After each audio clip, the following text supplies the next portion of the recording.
India गठबंधन के प्रत्याशी सुशील गुप्ता जी ने जो बाबा बागेश्वर के बारे में जो बोले हैं, उनके बारे में क्या कुछ कहना चाहेंगे सर? देखिए,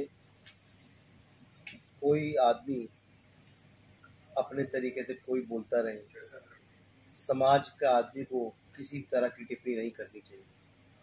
सिर्फ यही कारण है कि आज जो देशवासियों ने भारतीय जनता पार्टी के अंदर विश्वास दिखाया है, वो कहीं पर भी किसी तरह की गलत टिप्पणी नहीं, सब आश्वासन सनातनी गुरुओं, सदगुरुओं और ये संतों में और संतों के ऊपर विश्वास रखते हैं।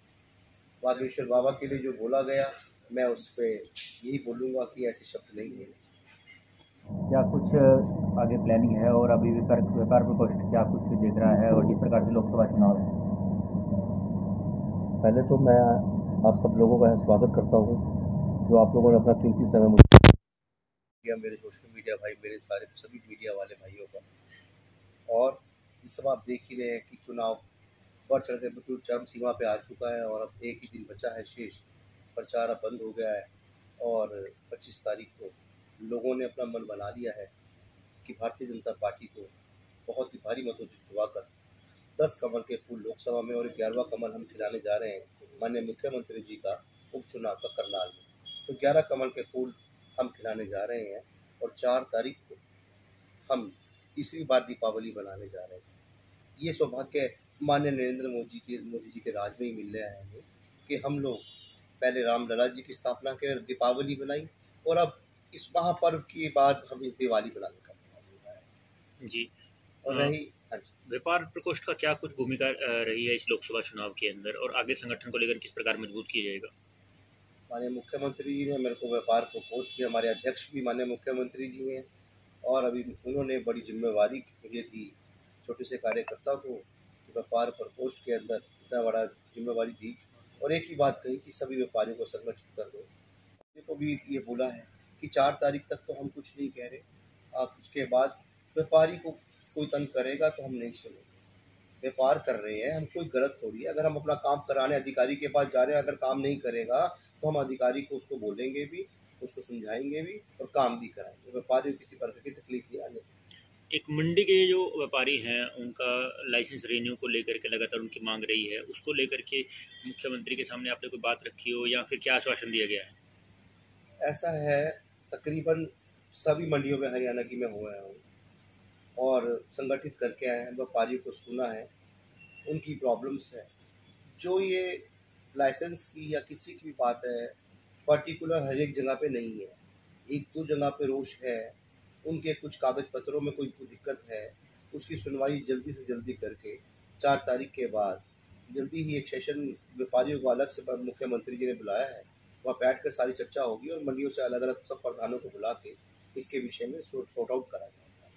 व्यापारियों के लिए जैसे सरलीकरण को लेकर के जीएसटी है, तो उस जीएसटी के अंदर क्या कुछ बदलाव को लेकर, और क्या लगता है जीएसटी के अंदर बदलाव होने के व्यापारियों को व्यापार करने में सरलीकरण हो? पहले इंस्पेक्टरी राज होता था, वो सारा ख़त्म हो गया है।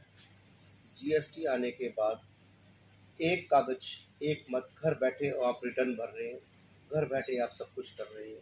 बहुत ही कंफर्ट जोन में व्यापारी आ गया है। व्यापारी को लगने लगा है कि अब मेरे चक्कर दफ्तरों के नहीं लगते और जीएसटी आने से उसको बहुत ही सहयोगी और बहुत ही शांति मिलती है। आपकी ओर से पार्टी का जो है लगातार किया जा रहा है और शहर में आपका जो परिवार है वो काफ़ी संपन्न और एक इज्जतदार फैमिली है।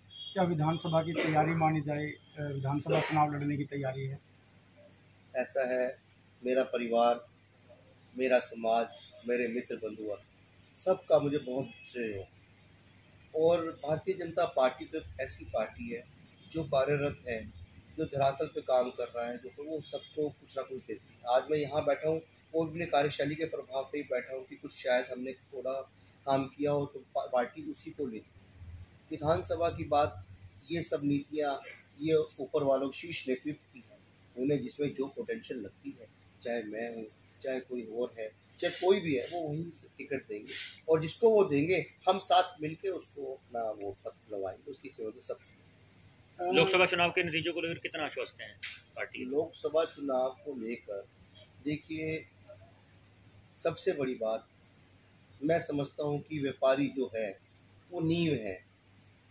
सभी चीज़ों में टैक्स पेयर भी हैं, रेवेन्यू भी भरते हैं।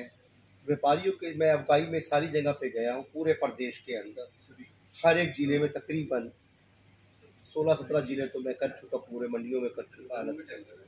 तो व्यापारियों की हर एक तरीके से उन्होंने कहीं पर भी अपना महत्व ना दिखाते हुए सिर्फ एक ही बात कही है कि भारतीय जनता पार्टी से इतनी सुरक्षा महसूस कर रहे हैं, हमारा मत तो भारतीय जनता पार्टी को ही है, दूसरी बात कोई करता ही नहीं। आप जाके बैठे और साथ चल के उन्होंने मंडी में प्रचार किया। पहली बार ऐसा हुआ है मैंने देखा कि जिसके अंदर व्यापारी छोटा है बड़ा है, साथ चलकर वोट मांग रहे व्यापारी अपना समय निकाल के घूम रहा है कि मोदी जी को बनाइए, माननीय मोदी जी हमारे लिए सर्वोपरि है, उन्होंने देश के लिए इतना कुछ किया है। अगर आज हम इसकी बात करने लगे और मैं उसके बारे में, आप भी जानते हैं वो सब कुछ, उन नीतियों को, उन प्लेटफॉर्म्स को, उन रेलवे स्टेशन को, उन राजमार्गों को, उन उज्ज्वला योजनाओं को, उन आयुष्मान योजनाओं को गिनवाने लगे तो शायद सारी रात भी कम पड़ जाए और आप लोग लिखने में सक्षम है, आपको भी लिखते लिखते शायद एक दिन लग जाए। इतनी उनका माननीय मुख्यमंत्री, माननीय प्रधानमंत्री जी ने इतना काम किया है।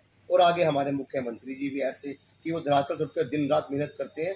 इतना बढ़िया सुनहरो बना है, इतना बढ़िया प्रदेश में मुख्यमंत्री आया है, दोनों ने मिलकर इतनी सुरक्षा और इतना मुहिम करा देना है कि लोकसभा चुनाव में लोग उनसे इतने प्रभावित हो चुके हैं, कोई विकल्प ही नहीं बचा।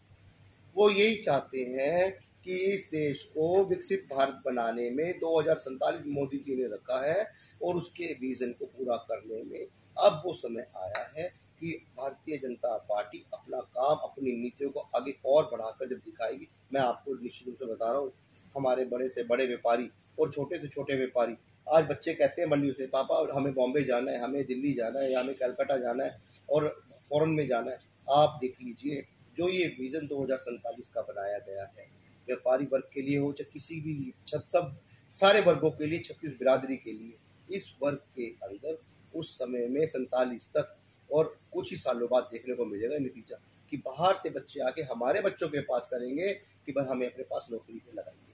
यहाँ इतनी डेवलपमेंट इंडिया के हिंदुस्तान को वो चीज़ बनने जा रहा है विकसित भारत के अंदर। ये भविष्य है हमारा, ये बच्चों का भविष्य है हमारा। इसके अंदर जो ये महापर्व आ रहा है, मैं आप सब लोगों के माध्यम से ये कहना चाहता हूँ कि भाइयों, भारतीय जनता पार्टी में अपना विश्वास दिखाओ, मत को इसको सदुपयोग करो। आप ये देखो कि हम सनातन धर्म के हिसाब से देखो, आप विदेश नीति के हिसाब से देखो, सोचो और भारतीय जनता पार्टी को मोहर दो।